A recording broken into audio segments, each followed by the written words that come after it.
When I first started deer hunting, one of the best pieces of advice that I ever received was find the food, find the deer.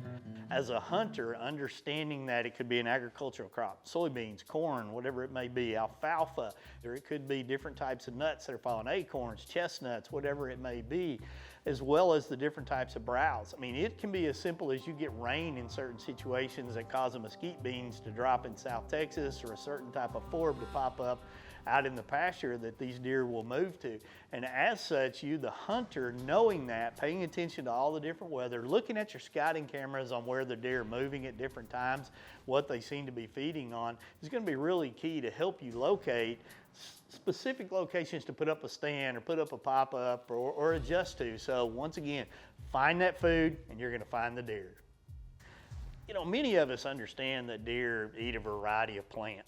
One thing that I've noticed living in an area where there's a lot of deer is they'll pretty much eat anything one time. You know, so 10 deer may come by and they'll all take a bite off of it and keep on moving. But if it's not something that's, you know, going to provide them nutritional value, it doesn't taste good, much like us humans. If it's bitter or sour and we don't like it, we're not going to bite it again.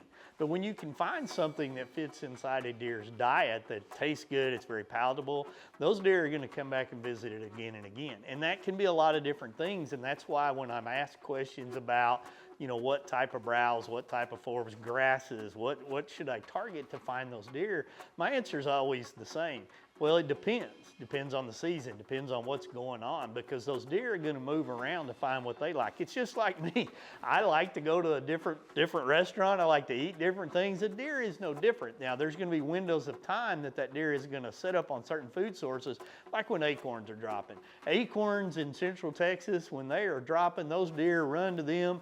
It must be the best tasting steak like what we would eat that they're ever going to find, and they're going to congregate around it. I don't care how good your supplemental feeding program is, you're not going to have as many deer as you did before once those acorns start dropping. And that holds true across the nation for different types of crops, different types of forbs, different types of things. So when you're out in the woods spending time, you've got to help identify certain things. And by that, what I mean is, when you're scouting, whether it's the off season or in the middle of the season, and you're walking around, start looking for signs that deer are feeding on a certain area. Maybe it's a bean crop, maybe it's soybeans, maybe it's mesquite beans down in Texas. You'll be able to find evidence where they have nipped off the buds of the soybeans, whether they have been picking up the mesquite beans, wherever it may be, whether they're hitting those acorns or whatever other types of vegetation, because the list is really long when it comes to what a deer will eat. And what works for me where I'm hunting at may not work for where you're at that specific time.